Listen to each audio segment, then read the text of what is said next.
Hello friends, welcome back to my channel accounts information और मेरा नाम है अजीम अहमद। तो फ्रेंड्स, इस वीडियो के अंदर मैं आपको बताऊंगा कि आप किस तरह से, जैसे पिछले वीडियो में मैंने आपको बताया था कि आप सबसे पहले कैश बुक को यूज करें, फिर लेजर, फिर ट्रायल बैलेंस, यानी कि सारी चीजें मैंने आपको सीक्वेंस से बताई थी। तो इस वीडियो के अंदर मैं आपको बताऊंगा कि डिटेल से कैश बुक आप किस तरह से यूज कर सकते हैं। तो फ्रेंड्स, यूज करने के लिए आपके पास सबसे पहले उसका फॉर्मेट होना चाहिए। तो मैं हर वीडियो के अंदर सीक्वेंस से आपको पहले इस वीडियो के अंदर कैश बुक बना के बताऊंगा, फिर अगली वीडियो के अंदर मैं आपको बताऊंगा कि आप किस तरह से लेजर का फॉर्मेट बना सकते हैं और किस तरह से आप ट्रायल बैलेंस का फॉर्मेट बना सकते हैं। तो फ्रेंड्स, ये सब सारी चीजें मैं आपको शॉर्ट वीडियो के अंदर बना के बताऊंगा और इस वीडियो के अंदर मैं आपको सबसे पहले अपने कैश बुक का फॉर्मेट बना के बताऊंगा कि आप इसको किस तरह से यूज कर सकते हैं एक्सेल के अंदर। तो फिर शुरू करते हैं आज की वीडियो, देखते हैं कि आप इसको किस तरह से यूज कर सकते हैं एक्सेल का फॉर्मेट। तो फ्रेंड्स, आप कंप्यूटर की स्क्रीन में देख रहे होंगे कि मैंने यहाँ पे यूज किया है अजीम अहमद खान एंड कंपनी, और आप चाहे तो कोई भी नाम यहाँ पे यूज कर सकते हैं। अगर आपको कोई स्कूल है तो आप स्कूल का नाम यहाँ पे शो करेंगे और आप यहाँ पे लिखेंगे कैश बुक और यहाँ पे आप लिखेंगे for the month of July, क्योंकि अकाउंटिंग हमारी स्टार्ट होगी जुलाई से, इसलिए आप यहाँ पे लिखेंगे जुलाई। और इसलिए मेरे पास सबसे पहला जो यहाँ पे कॉलम है डेट का, यहाँ पे आप सारी तारीखें डालेंगे जिस जिस डेट को आपके पास वाउचर आएंगे, यानी कि जिस जिस डेट को आपके पास इनकम आएगी तो वो आप डालेंगे यहाँ पे, क्योंकि ये आपका क्रेडिट का साइट है। तो मैं यहाँ पे लिख दूंगा क्रेडिट और यहाँ पे आपने लिखा डेबिट। तो मैंने इनको सेंटर में कर लिया और इसको भी मैंने बोल्ड करके सेंटर में कर दिया, यानी कि क्रेडिट जो आपके पास आती है और डेबिट जो आपके पास से वैल्यू जाती है। तो सबसे पहले मेरे पास आया पार्टी डेट, इसके बाद पार्टिकुलर कि आपने किसको दिया और या फिर किससे लिया, नाम क्या है उस बंदे का, कैश है या बैंक है। अगर कैश से लिया है तो थ्रू कैश लिखेंगे, बैंक से लिया है या बैंक को दिया है तो आप चेक नंबर या डिपॉजिट नंबर लाजमी लिखेंगे रिकॉर्ड में, और या पीआर नंबर लिखेंगे यहाँ पे, प्रेफरेंस नंबर जिसे जीएल है जनरल लेजर, आप उसके साथ डिपॉजिट पोस्ट करेंगे तो पोस्ट करने से पहले जीएल का नंबर आप यहाँ पे लाजमी लिखेंगे। और अगर आप कैश की सूरत में दे रहे थे आप यहाँ पे कैश लिखेंगे, बैंक की सूरत में दे रहे तो बैंक लिखेंगे। इस तरह से डेबिट की साइड पे आप देखेंगे डेट है, पर्टिकुलर है, प्रेफरेंस नंबर है, कैश है और बैंक है। आने वाली चीजें आप यहाँ लिखेंगे कि आपके पास क्या क्या चीजें आ रही है। जो जो इनकम आपके पास आ रही है यहाँ पे आएंगी, जो एक्सपेंस आपके पास हो रहे हैं तो वो आपके पास यहाँ पे आएंगे। तो फ्रेंड्स, ये फॉर्मेट कहलाता है मेरे पास डबल साइड कैश बुक। तो आप इसको इस तरह से भी यूज कर सकते हैं। तो फ्रेंड्स, सबसे पहले ये कि इसको बनाने का तरीका क्या है और इसको यूज करने का तरीका क्या है। जैसे मेरे पास कोई भी चीज आई, जैसे एंटरटेनमेंट, सो मैंने यहाँ पे इसको यूज किया है। मैं यहाँ से इसको लेके जाऊंगा यहाँ पे, क्योंकि एंटरटेनमेंट बस आया नहीं, एंटरटेनमेंट आपके पास से जाता है। तो मैंने इसको बोल्ड किया और सेंटर में कर दिया इसको। अब मेरे पास आया कब है, 5 जुलाई को और 2021 को।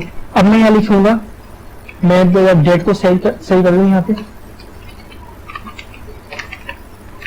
पेज 2 मुनीर। तो फ्रेंड्स, मैंने ये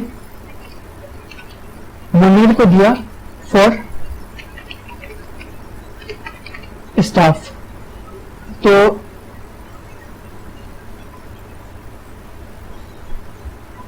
मैंने यहां पे लिखा paid to Munir for, paid to Munir entertainment, paid to Munir entertainment for staff. तो अब ये कैश की सूरत में, तो मैं यहां पे लिखूंगा 5000 रुपए कैश। मैंने मुनीर को दिया एंटरटेनमेंट स्टाफ के लिए, खाने पीने का खर्चा। अब देखिए यहाँ पे मैंने लिखा 5000 रुपए, तो आपके पास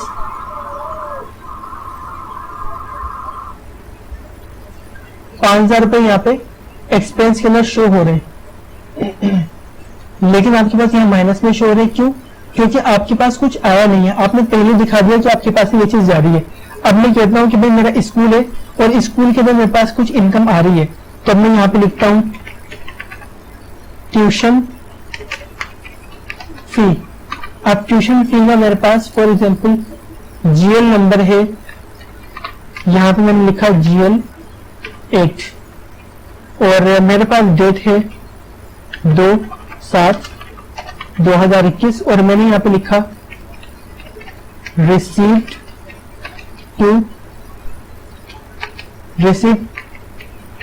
tuition fee of various student. यानी कि मैं यहाँ पे सबके नाम नहीं लिखूंगा, बल्कि मैंने एक ही जगह स्टूडेंट लिख दिया, बहुत सारे स्टूडेंट है इसलिए मैंने एक ही जगह लिख दिया कि मेरे पास स्टूडेंट की फीसिस आई है। कैश की सूरत में इसलिए मैंने यहाँ पे कैश लिख दिया और अगर बैंक की सूरत में हो तो मैं इसको यहाँ डाल दूंगा। अब देखिए मैंने यहाँ पे लिखा और यहाँ पे मेरे पास ये वैल्यू आ गई।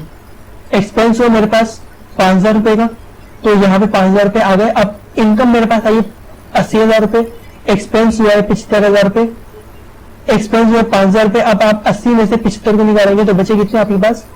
75,000 रुपए। तो फ्रेंड्स ये फार्मूला जो मैंने लगाया है, यही फॉर्मेट जो मैंने बनाया, ये बनाने का तरीका क्या है ये मैं आपको बताता हूँ इस वीडियो के अंदर। तो पहली वीडियो के अंदर जो भी चीजें होंगी मैं इनको यहां से डिलीट कर दूंगा। सब कुछ मैंने डिलीट किया, बल्कि मैं यहां से शीट को ही डिलीट कर देता हूं। यस, मैंने इसको डिलीट कर दी यहां से। अब देखते हैं मेरे पास पहले जो सेल है मैंने इसको तकरीबन इतना मर्ज कर लिया। इसके अलावा दूसरा जो सेल है मैंने इसको भी यहां तक मर्ज कर लिया। इसके अलावा तीसरा सेल भी मैंने यहाँ पे मर्ज कर लिया। मैंने तकरीबन 3 सेल को यहाँ पे मर्ज किया है। अब मेरे पास पहला जो कॉलम है इसको मैंने मर्ज किया हुआ है कि पूरा एक ही सेल कहलाएगा। अब मेरे पास अगर स्कूल है तो मैं स्कूल का नाम लिखूंगा, मेरा कोई बिजनेस हो तो मैं यहाँ बिजनेस का नाम लिखूंगा। फॉर एग्जाम्पल मैं यहाँ पे लिखता हूँ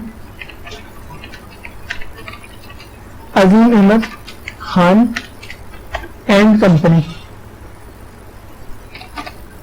तो इसके बाद मैं यहाँ पे लिखता हूँ कि क्या है,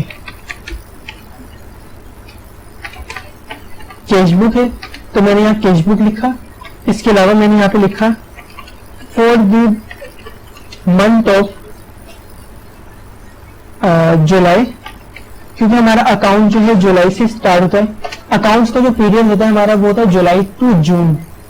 तो फ्रेंड्स इसके बाद मैं इसको यहां से बोल्ड कर लूंगा और इसके बाद मेरा पहला जो ऑप्शन है वो ये है कि मैं सबसे पहले अपने पास लिखूंगा रिसीट साइड, रिसीट्स,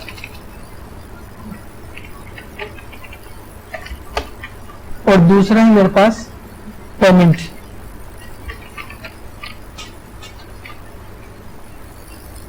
तो मैंने इसको तकरीबन इतना, बल्कि मैं यहां पे सबसे पहले लिखता हूं डेट, फिर इसके बाद पर्टिकुलर, इसके बाद मैं यहां पे लिखूंगा PR dot number, preference number. इसके बाद कैश,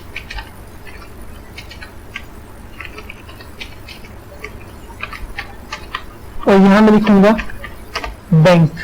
अब इसके बाद इन्हीं चीजों को मैं यहां से यहां पे कॉपी कर लूंगा, क्योंकि मेरे पास यही चीजें यहां भी यूज होंगी। इसके बाद मैं क्या करूंगा कि पर्टिकुलर मेरा बहुत ज्यादा होता है, इसलिए मैंने इसको यहां से साइज में थोड़ा बढ़ा लिया। यहां भी मेरा पर्टिकुलर में थोड़ा सा बढ़ा लिया इसको। इसके अलावा अब मैं इसको करूंगा सेंटर में, और यहां से पेमेंट को मैं उठा के लाऊंगा पेमेंट साइड के अंदर, इसको मैं कर दूंगा सेंटर के अंदर। अब इन दोनों को मैंने कर दिया यहां से बोल्ड, और इन सारे चीजों को मैंने यहां से कर दिया बोल्ड, और थोड़ा थोड़ा मैं इन सबका साइज कम कर दूंगा। इसके अलावा मैं यहां पे करूंगा, तो फ्रेंड्स मैंने इन सब के बाद आउटसाइड बॉर्डर लगाया और एक डार्क बॉर्डर मैंने लगा दिया इसके अंदर। अब इसके बाद मैं एंट्री लिखने के लिए एक लंबा अपने पास कुछ सेल को सिलेक्ट करूंगा।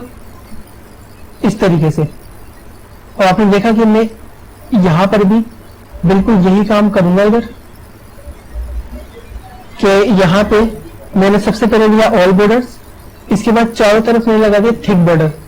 अब बीच की लाइन इसको मैं यहां से बिल्कुल गायब कर दूंगा बॉर्डर सारा, और इसके बाद इन सारी लाइंस को मैं दोबारा से पकड़ के राइट क्लिक करूंगा और जाऊंगा फॉर्मेट सेल के अंदर।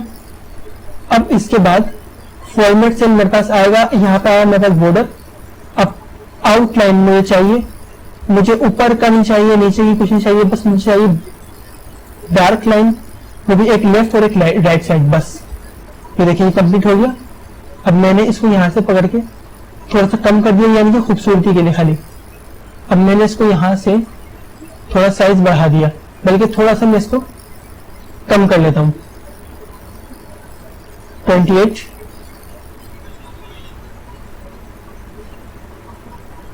अब मैंने यहां पे लिखा इनकम,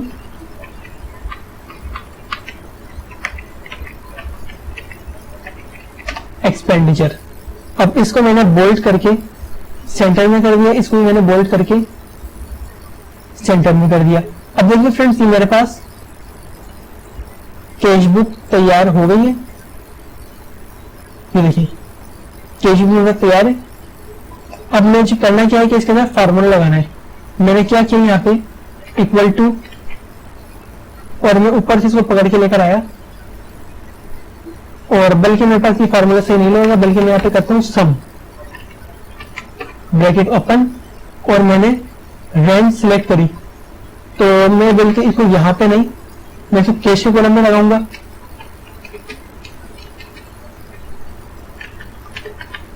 इक्वल टू सम, और इन सबको मैं अपने पास से पकड़ के लेकर आया। मैंने पूरी रेंज सिलेक्ट करी यहां तक, फिर मैंने ब्रैकेट को क्लोज किया और मैंने किया यहाँ पे एंटर। अब मैंने क्या किया कि इधर फार्मूला ड्रैग कर लिया। अब इस फार्मूले को यहाँ पे करूंगा कंट्रोल सी, और यहाँ पे मैंने किया कंट्रोल वी, इस तरह से यहाँ पे मैंने किया कंट्रोल वी। अब देखें ये फार्मूला बिल्कुल करेक्ट है मेरा। अब यहां मैं लिखूंगा ग्रैंड टोटल, ग्रैंड टोटल, इस तरह से मैं यहां भी लिखूंगा ग्रैंड टोटल, टोटल एक्सपेंसेस, और यहां मैंने लिखा कैरी डाउन, या फिर टोटल एक्सपेंसेस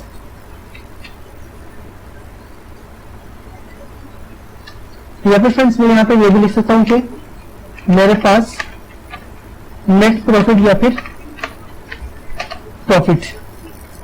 तो फ्रेंड्स आप देखेंगे कि मैं यहाँ पे इसको थोड़ा सा बॉर्डर लगाऊंगा, इसको क्लोज कर दिया मैंने, इसको मैंने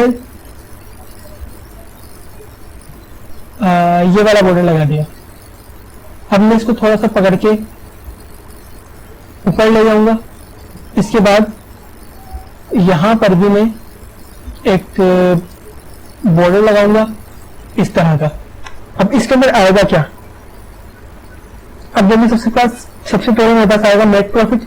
इसके अंदर मैंने क्या किया कि इधर ये cash income minus cash expense, अब bank income minus bank expense. तो फ्रेंड्स आपको याद करना है कि हर फार्मूले से पहले आपको इक्वल टू लाजमी लगाना है। फिर आपने क्या किया, यहाँ पे equal to this amount enter, यहां पर equal to this amount enter.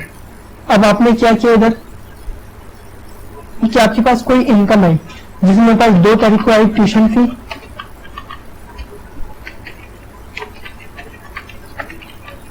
Tuition fee मेरे पास आई, इसको मैंने बोल्ड किया और मैंने यहां पे लिखा, तो फिर मैंने यहां पे लिखा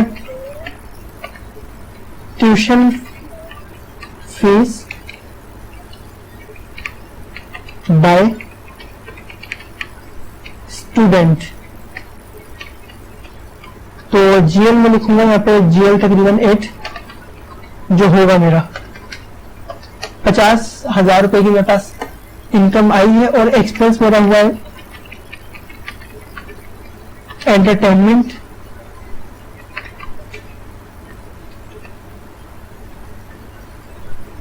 तो फ्रेंड्स इसको मैं यहाँ पे जरा बोल्ड करके सेंटर में करूंगा। और ये मेरे पास हुआ तकरीबन